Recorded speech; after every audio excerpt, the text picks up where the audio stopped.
Siglo XVI. Francia se sumerge en sangre. Las guerras religiosas desgarran al país. La gente espera un salvador, un rey fuerte y severo. Pero al trono no llegó un héroe.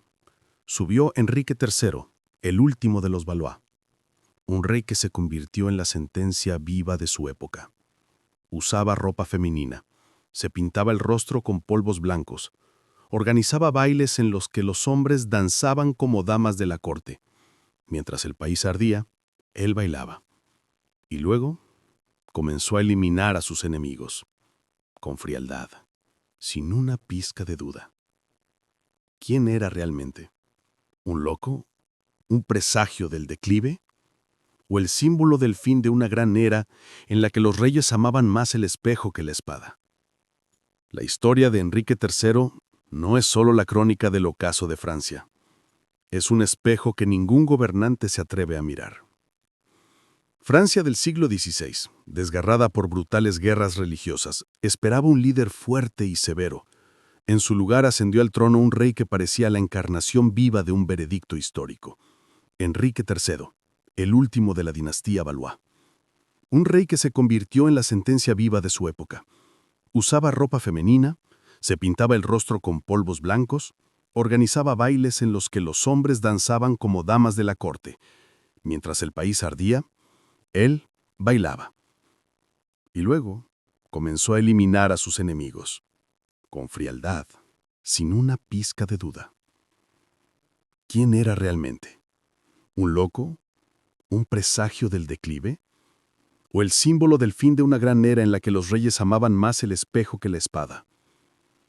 La historia de Enrique III no es solo la crónica del ocaso de Francia. Es un espejo que ningún gobernante se atreve a mirar. Francia del siglo XVI, desgarrada por brutales guerras religiosas, esperaba un líder fuerte y severo. En su lugar ascendió al trono un rey que parecía la encarnación viva de un veredicto histórico. Enrique III, el último de la dinastía Valois. Su reinado, lleno de intrigas y un lujo teatral desbordante, se convirtió en el reflejo de lo que los historiadores solo observan al final de las grandes épocas. Resucitó un tipo de gobernante delicado y decadente, como salido de las crónicas sobre la caída del Imperio Romano. Enrique, hijo de la poderosa Catalina de Medici y Enrique II, en su juventud ostentó el título de Duque de Anjou y disfrutó de una fama que cualquier héroe podría envidiar. Los cronistas de la época coinciden. Era el más amable de los príncipes, el mejor proporcionado y el más bello. El joven Valois combinaba con facilidad la participación en fastuosas celebraciones de la corte con el gusto por todos los placeres mundanos. Era un príncipe normal para su tiempo. Pero detrás de esa máscara de heredero perfecto se ocultaba una dualidad profunda y perturbadora, evidente en los detalles. Su apariencia exterior sorprendía incluso a una corte acostumbrada al lujo. Enrique adoraba adornarse de maneras que ningún monarca europeo había hecho antes. Llevaba pendientes, collares y numerosos anillos. Usaba polvos faciales y algo totalmente inaudito para un gobernante masculino, pintaba sus labios. Estos hábitos no eran simplemente un guiño a la moda. Señalaban una transformación profunda de su personalidad que solo iba en aumento. Sin embargo, detrás de toda esa ostentación, había un corazón capaz de emociones profundas y auténticas. Enrique conoció algo que podría llamarse verdadero afecto con la encantadora María de Cleves, esposa del príncipe de Condé. Su vínculo, iniciado con una breve pero intensa correspondencia, fue secreto y lleno de idealismo. El príncipe lucía orgulloso un pequeño retrato de su amada colgado del cuello. Era un sentimiento que parecía capaz de salvarlo de sí mismo. Pero el destino le propinó un golpe devastador. Apenas 2 años después, María de Cleves desapareció repentinamente de su vida. El dolor del príncipe fue inconsolable y se manifestó de formas extraordinarias. Durante 8 días se negó a comer, alternando entre sollozos intensos y profundas exhalaciones mientras la corte temía por su heredero.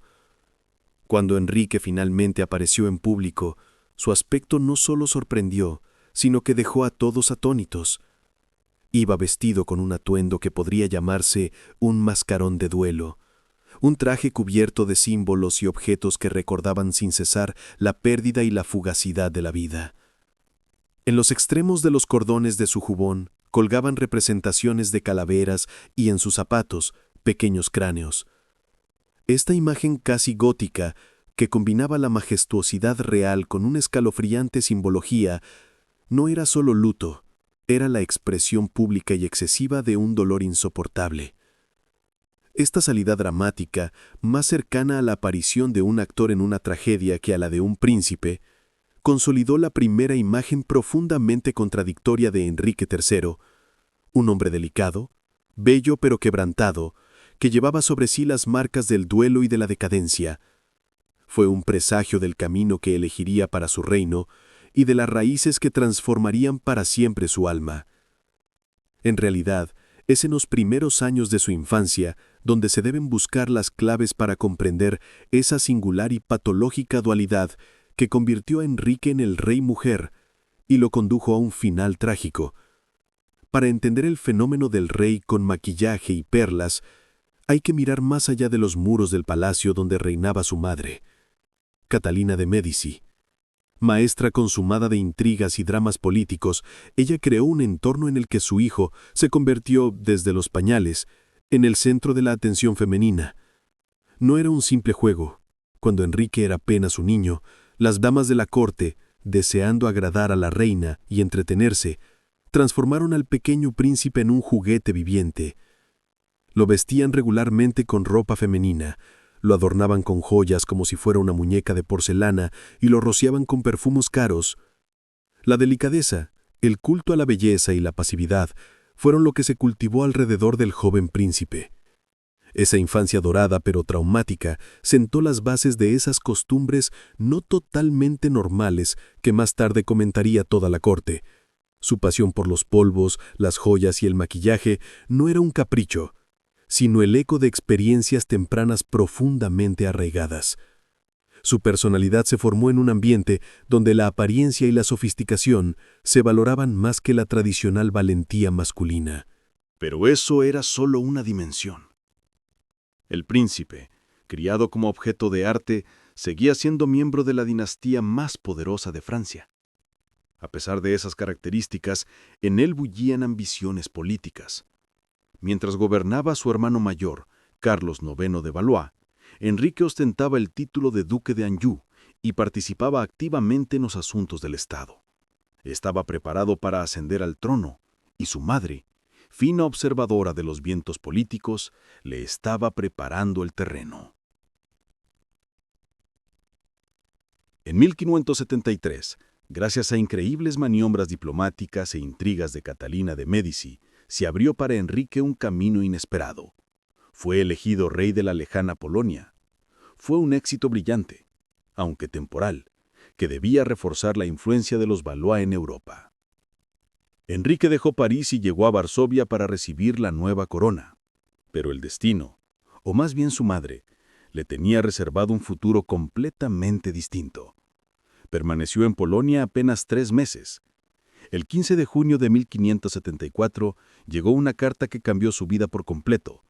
Catalina de Médici informaba sobre la muerte de Carlos IX y llamaba de inmediato a su hijo a regresar a Francia.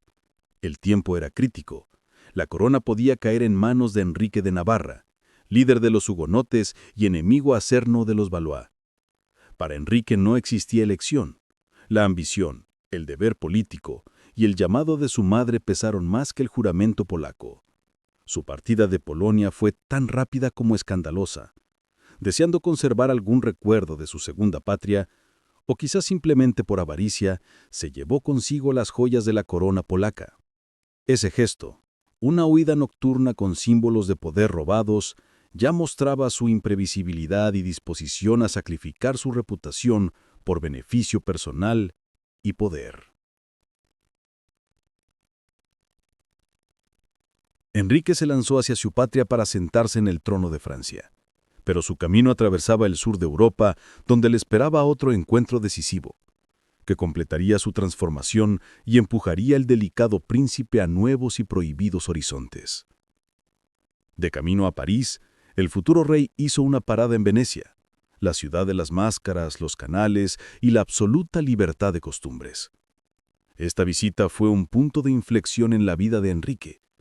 Allí, en el ambiente de desenfreno italiano, conoció a la pelirroja cortesana Verónica, quien, por cierto, era amiga del propio Tiziano.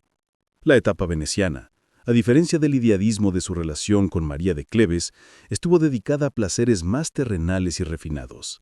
Verónica, y toda la ciudad con ella, lo introdujo a prácticas que los contemporáneos describieron con ligero reproche como poco decentes y extremadamente corruptas, conocidas entonces como amor italiano. Fue una experiencia que destruyó por completo los restos de sus nociones sobre los roles y comportamientos tradicionales. Venecia se convirtió en un crisol donde su personalidad se fundió y transformó. Enrique dejó la ciudad como otra persona, o, como dijo uno de los testigos, no del todo hombre. Regresaba a Francia para asumir la corona, pero ya no era solo un rey. Era un experimentador dispuesto a trasladar a la dura realidad política parisina todo ese culto veneciano a la estética, el hedonismo y la dualidad. Al volver a París, en lugar de mostrar sabiduría gubernamental, Enrique III se presentó como una puesta en escena viviente. Abrió oficialmente el carnaval en su reino, que no cesó hasta el final de su reinado. La naturaleza dominante, liberada por la experiencia italiana, lo llevó a transformar por completo su apariencia. El momento más impactante ocurrió en la Epifanía. Ante la atónita corte, el monarca apareció con un vestido de escote profundo, dejando el pecho al descubierto. Su cabello estaba trenzado con hilos de perlas, chupaba caramelos despacio y se abaniqueaba coquetamente con un abanico de seda. Los testigos no sabían qué veían, un rey mujer o un hombre reina. Esa absoluta androginia, ese límite difuso, era su declaración política. Enrique demostraba que estaba por encima de las tradiciones, del género y quizá incluso de la necesidad de ser un hombre fuerte y guerrero que Francia esperaba. Para consolidar esa singularidad, Enrique adoptó el primer título de la historia de Europa de Su Majestad. No era solo un nuevo tratamiento, era un acto de rebeldía contra las viejas normas, pues este título impersonal permitía a la corte dirigirse a él casi como a una mujer. Las mentes libres de la época reaccionaron de inmediato. El poeta Ronsard, en carta a un amigo, preguntaba con amargura y sarcasmo: «En la corte solo se habla de su majestad. Vino, se fue, será. ¿Acaso no indica que el reino se ha vuelto ridículo?» El título de eso se convirtió en símbolo de desaprobación social. Su círculo más cercano, su séquito, reflejaba y amplificaba por completo esa dualidad. Alrededor de Enrique se reunieron jóvenes que rápidamente recibieron entre la gente el apodo burlón de favoritos, lo que significaba mimosos o preferidos. La apariencia de estos jóvenes nobles era tan extravagante como provocativa. Los cronistas describen que estos adorables mimosos lucían el cabello bastante largo, que enrollaban constantemente con ayuda de utensilios especiales. Los rizos caían sobre los hombros desde pequeños gorros de terciopelo, recordando los peinados de mujeres de alta sociedad. Sin embargo, el detalle más sorprendente de su vestimenta eran los cuellos fuertemente almidonados y plisados, que alcanzaban media vara de ancho, de modo que sus cabezas, según testigos de la época, parecían la cabeza de Juan el Bautista en un plato. Toda su ropa estaba impregnada del mismo espíritu de sofisticación exagerada y chocante. No sorprende que una de las sátiras más mordaces del momento llamara a la corte real la isla de los hermafroditas. Su papel en la corte no se limitaba a la moda. Los afectos reales se manifestaban no solo hacia los favoritos de noble cuna, sino también hacia personas comunes cuya apariencia podía sorprender de repente a Enrique. Una vez quedó literalmente impactado por un empapelador del palacio. Un testigo escribe: «Al verlo, de pie sobre dos escaleras, limpiando los candelabros del salón, el rey se enamoró tanto que empezó a llorar». La vida emocional y personal del monarca era absolutamente pública y no podía ocultarse. Este ejemplo, como por ley de vasos comunicantes, provocó de inmediato una reacción en la sociedad. Los cortesanos, ansiosos por agradar al monarca y mantener su posición, empezaron a imitar sus inclinaciones, copiando sus maneras y estilos de comportamiento. Esto creó en la capital un ambiente de corrupción moral generalizada. Un cronista de la época observó con amargura que las mujeres, privadas de la atención masculina, ahora ocupada en imitar al rey, aprendieron a prescindir de los hombres, buscando consuelo entre ellas. El orden jerárquico tradicional, basado en roles sociales, se desmoronaba ante los ojos de todos. Si la vida pública de Enrique III era un escándalo, sus aficiones privadas rozaban lo sacrílego y causaban horror en la profundamente religiosa Francia. Desde ese momento, su conducta dejó de ser simplemente una moda o libertinaje. Se convirtió en una amenaza directa al orden espiritual.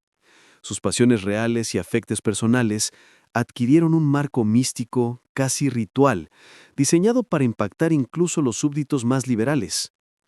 Así pues, en su libro de horas personal, una especie de oratorio que debía llevar consigo a la iglesia, el rey mandó ilustrar a sus favoritos y allegados vestidos como santos y mártires. Este blasfemo libro de oración no solo se conservaba, sino que se usaba durante los servicios religiosos, transformando el rito sagrado en un carnaval personal y obsceno.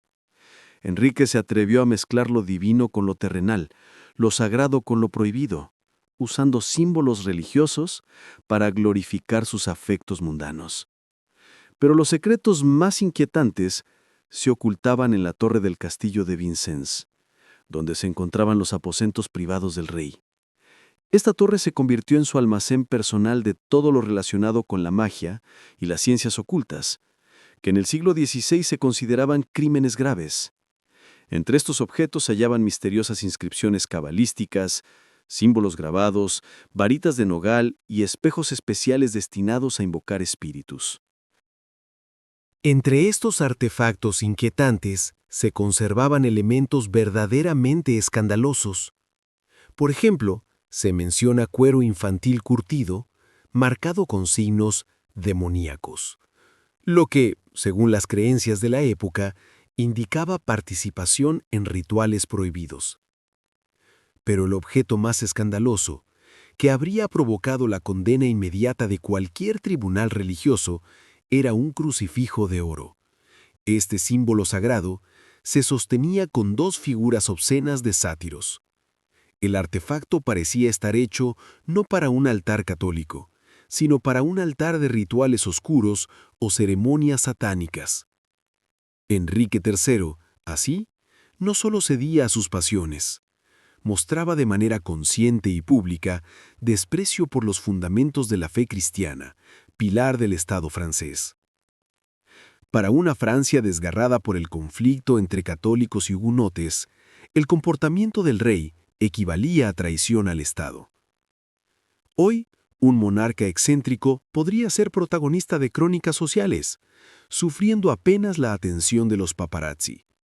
Pero en la Francia del siglo XVI, donde la religión estaba inseparablemente ligada al poder político, un rey que exhibía tal corrupción y sacrilegio perdía cualquier derecho al trono ante sus súbditos fanáticamente religiosos. Enrique III impulsaba a su entorno a percibir su reinado como una maldición y a ver el trono de los Valois como condenado. Esta combinación de escándalo personal y transgresión religiosa creó la mezcla explosiva que estaba a punto de detonar, preparando la escena para la inminente crisis política. Finalmente, llegamos al momento en que la tragedia personal y la extravaganza se funden con la catástrofe política. La corte real, sumida en mascaradas e intrigas, parecía un barco con una tripulación embriagada que ya no podía resistir el feroz viento del siglo, llevándola directo contra los escarpados acantilados. Enrique III, siendo el último representante de su dinastía, se encontraba en el epicentro de conspiraciones y traiciones inimaginables. Su trono estaba rodeado por las llamas de las guerras religiosas que se encendían por ambos lados. Por un lado, los hugonotes, unidos alrededor del poderoso y ambicioso Enrique de Navarra, quien estaba en la línea de sucesión al trono. Por otro, igual de peligroso, los católicos, liderados por el duque de Guisa, quien luchaba por el control absoluto del país y era un enemigo implacable del rey. Ambos bandos, a pesar de sus diferencias religiosas, odiaban a Enrique III por su debilidad, sus escándalos e incapacidad para garantizar estabilidad. Pero los enemigos externos eran solo una parte de su trampa. Las conspiraciones más temibles se tejían en su propio entorno. A su lado estaba su propio hermano, el duque de Alençon, siempre listo para matar a su hermano por la corona. Y por supuesto, sobre todo este caos flotaba la sombra de su madre, Catalina de Médici, vieja y experta tejedora de intrigas palaciegas, cuyas maniobras no siempre favorecían a su hijo. Estos conflictos internos, como serpientes venenosas, envolvían la corte real. Además, disturbios y levantamientos ya se extendían por las regiones del sur de Francia, y más allá del país, el gran enemigo, Felipe II de España, activamente estaba creando una amplia alianza europea contra los Valois. El trono de Enrique III parecía mantenerse solo por los hilos de su carisma personal y los últimos esfuerzos de su madre, quien, sin embargo, pronto también moriría. Para un rey que había insultado la tradición, humillado la religión y no pudo detener el caos en su país, no había posibilidad de sobrevivir en este cruel y fanático siglo. Mientras él se entregaba al misticismo y a los placeres, el destino ya había elegido a su ejecutor, quien pondría fin al reinado del último Valois. Mientras Enrique III se sumergía cada vez más en procesiones religiosas y placeres personales, su principal enemigo católico, el poderoso Enrique de Guisa, líder de la Liga Católica, se convertía en el verdadero rey del pueblo. Guisa, guerrero valiente y orador carismático, aprovechó hábilmente los escándalos y debilidades del rey para ganarse el corazón de los parisinos fanáticamente religiosos. Para el pueblo, Guisa era el salvador de la fe, y Enrique III el traidor y libertino. La culminación de este enfrentamiento llegó en mayo de 1588. Desafiando la orden directa del rey, Guisa entró triunfalmente en París. Esto fue un desafío abierto al poder real. La capital estalló. Comenzó el famoso Día de las Barricadas. Los parisinos, armados con piedras y cadenas, levantaron más de 2000 barricadas en las calles para impedir que los guardias reales avanzaran. Enrique III quedó atrapado en el Louvre. Su poder se derrumbó en un solo día. El humillado monarca tuvo que huir de París bajo la noche, escapando de su propio pueblo. Fue la caída simbólica de los Valois. A partir de ese momento, Enrique III dejó de ser rey de Francia de facto. Se convirtió en un rey en el exilio. El único modo de recuperar el poder parecía ser eliminando a Guisa. En el invierno de 1588, Enrique convocó a los Estados Generales en el castillo de Blois. Era una trampa cuidadosamente planeada. El 23 de diciembre de 1588, en una fría mañana, Enrique de Guisa fue llamado al gabinete real en el castillo de Blois. Cuando el duque entró, miembros de la guardia personal del rey, los llamados 45, se abalanzaron sobre él. Guisa, pese a la superioridad numérica de sus atacantes, luchó desesperadamente, pero fue acuchillado. Los testigos relatan que al ver el cuerpo de su principal enemigo, Enrique III lo empujó con el pie y volviéndose hacia su madre moribunda, Catalina de Médici, declaró: «Ahora soy el verdadero rey, señora». Se equivocó.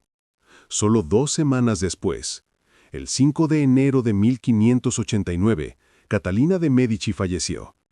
Enrique quedó completamente solo. El asesinato de Guisa, en lugar de salvar su trono, destruyó definitivamente la monarquía. La Liga Católica se negó a reconocer a Enrique III, declarándolo tirano y asesino. El reino cayó en plena anarquía.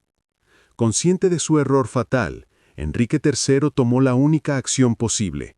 Formó una alianza con su antiguo rival, Enrique de Navarra.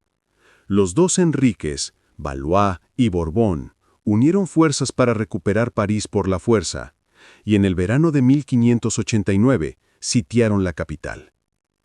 Fue entonces cuando la victoria parecía cercana que el destino de los Valois se selló. Un joven monje dominico llamado Jacques Clement, inspirado por los discursos de la Liga y convencido de que el rey era un tirano, decidió salvar Francia. El 1 de agosto de 1589 ingresó al campamento real en Saint-Cloud haciéndose pasar por mensajero. Accediendo a los aposentos del rey, Clement sacó una daga oculta y la clavó en el abdomen de Enrique III. El asesino fue inmediatamente abatido por la guardia. El rey quedó gravemente herido. Al día siguiente, 2 de agosto de 1589, Enrique III Valois falleció. Su último acto profético fue reconocer a Enrique de Navarra, líder de los hugonotes, como su legítimo sucesor. Con la muerte de Enrique III terminó la gran dinastía Valois, que había gobernado Francia por más de 260 años. Al rey mujer, rodeado de favoritos y magia, le sucedió un nuevo Enrique, el de Navarra, el primero de los Borbones, destinado a restaurar Francia y dar inicio a una nueva era. La historia cobra vida cuando se la cuenta. Suscríbete, lo que viene probablemente nunca lo hayas escuchado antes.